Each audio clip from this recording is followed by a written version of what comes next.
सगळे उमेदवार वेगवेगळ्या गोष्टी करतायत, पण काही उमेदवार मात्र असे आहेत की जे पुन्हा कामाला लागलेले आहे. असाच एक उमेदवार आपल्याबरोबर आहे आणि त्या आहेत राखी सावंत. राखी, मला सांगा की तुम्ही थोडंसं रिलॅक्स होण्याचा प्रयत्न करताय. खूप मला वाटतं ताण पडलेला आहे या लोकसभा निवडणुकीच्या प्रचारात. मी आता काय सांगू तुम्हाला, पिक्चरमध्ये राजनीती ती राजकारण बघितलेलं आणि स्वतःचं डोळ्यांनी झोपडपट्टीमध्ये जाऊन किंवा लोकांना भेटून किंवा रोडवरती जाऊन उन्हात जाऊन स्वतः म्हणजे मी बघितलं तर फारच डिफरंट एक्सपिरियन्स होतं माझं. तर हे 1.5 महिना मी इतकी थकली आहे. तू अचानक निर्णय घेतलास, अगदी वेळ कमी होता तुझ्याकडे लोकांपर्यंत पोहोचण्याचा, त्यामुळे तुला नक्की साहजिकच खूप बिलकुल जास्त मी ताण झाला अचानक असेल. निर्णय घेतला कारण सगळे इकडचे आपले लोक सगळे येत होते माझ्याकडे की तुम्ही या, तुम्ही उभे राहा, उभे राहा, तुम्हीच आमच्यासाठी काम करू शकणार. तर मी अचानक निर्णय घेतला की चला मला कुठल्या पार्टीत जायला नको, मी स्वतःची माझी पार्टी उभी करणार आणि मी स्वतःच कॅन्डिडेट होऊन हे इलेक्शन लढणार. अनुभव कसा होता तुझा? रडायला येतंय मला खरंच, भरपूर रडायला येतंय की हे हॅट्स ऑफ हे सगळ्या मंत्रींना, हे हॅट्स ऑफ ह्या सगळ्या पॉलिटिशियनना.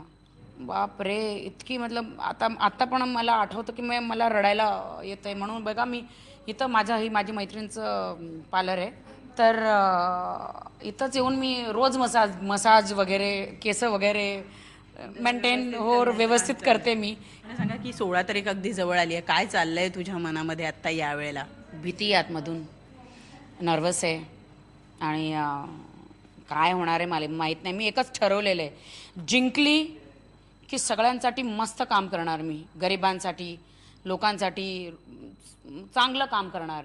राखीनं अशा पद्धतीनं राजकारणात येणं हे बऱ्याच जणांना पचलं सुद्धा नाहीये. काय वाटतंय तुला की रिझल्ट कसा असेल? का पचलं नाहीये म्हणजे काय, पचायला पाहिजे ना, का नाही येणार? सगळ्याला मला पण हक्क आहे and I am also Indian. तर मी ठरवलेलं की मला यायचं आहे राजकारणात फक्त गरिबांसाठी. खूप टफ कॉम्पिटिशन आहे. सगळे जे उमेदवार आहेत ते राजकारणात मुरलेले मुसद्दी आहेत. काय टफ कॉम्पिटिशन, आता मी कसं सांगू? हे बघा, मी पैसे खर्च केले नाहीये. हे फक्त नाटकं लोकांना दाखवतात. 70 लाख रुपये खर्च कर सकते हो, 70 लाख खर्च कर सकते हो, हे सगळे नाटकं आहेत. हे सगळं खोटं आहे. 50 कोटी, 100 कोटी इतके पैसे खर्च झालेत. पब्लिसिटीपासून, होर्डिंग्सपासून, वोटिंगला लोकांना पैसे दिले, त्यापासून कार्यकर्त्याला पैसे दिले. हे मला अगोदर माहीत नव्हतं. आत्ता मला सगळं माहीत झालं. म्हणजे माझं हे रिहर्सल झालेलं आहे. आणि मला हसायला येतं, टी व्हीवर मी बघते की मोठे मोठे मंत्री लोक रॅली काढतात, तर इतकी लोक येतात. ते फोकटात कोणी येत नाही, फोकटमध्ये कोणी येत नाही. कोणी 500, कोणी 1000, कोणी 200, हे लोक पैसे घेऊन येतात. तुम्ही मोठे नेता म्हणून ते तुमचं थोबडं किंवा तुमचं तोंड बघायला कोणी येत नाही. तुमचे फालतू भाषण ऐकायला किंवा तुमची बोरिंग भाषण ऐकायला कोणी येत नाही. त्यांना पर डेचे 1000 रुपये भेटतात म्हणून ते लोक म्हणजे एक नोकरीसारखं येतात. झंडे घेऊन उभे राहतात, टोपी घालून उभे राहतात. हे मी सगळं माझ्या डोळ्यांनी बघितलंय. आणि माझ्याबरोबर मी thank God as a celebrity म्हणून लोक मला बघायला पक्के आले. म्हणजे समजा जर या निवडणुकीत तू हरलीस तर तुझी राजकारणातली कारकीर्द तू संपवणार नाहीयेस. मी संपवणार नाहीये आणि ह्या लोकाला शांतीने बसू देणार नाहीये. मी ह्यांची वाट लावणार आहे. मी हे लोक जिंकून येऊ द्या. या लोकांनी गोरगरिबांसाठी काम नाही केलं, रोड नाही बनवले, कचरा साफ नाही केला किंवा काही काम केलं नाही, तर मी ह्यांची वाट लावणार. आणि मी जिंकून आली, मी काम नाही केलं तर ह्यांनी माझी वाट लावायची. लोकांना यावेळेला चेंज हवा होता. तो चेंज राखी आणू शकते का? लोकाला काय चेंज हवाय? लोकाला काही चेंज हवा नाही. त्यांना तिथंच गटरमध्ये राहायचंय, कचऱ्यात राहायचंय.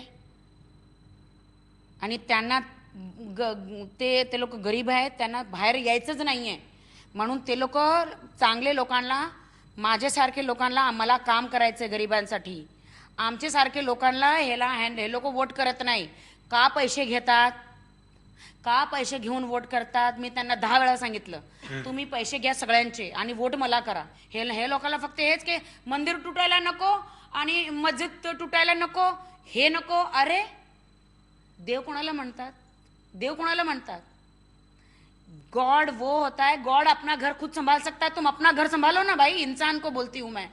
आता लोकांचा समय होता ना, मग चांगल्या लोकांना वोट करायला पाहिजे होते ना. इलेक्शन फेअर नाही झाले असं फेअर झालं नाहीये इलेक्शन, ह्यावेळी फेअर नाही झालंय.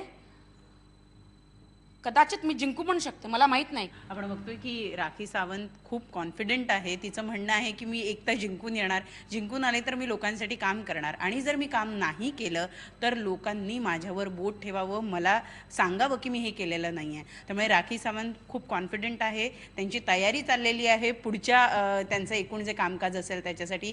तुर्तास आपण राखीला येणाऱ्या 16 तारखेकरता शुभेच्छा देऊया आणि इथे निरोप घेऊया.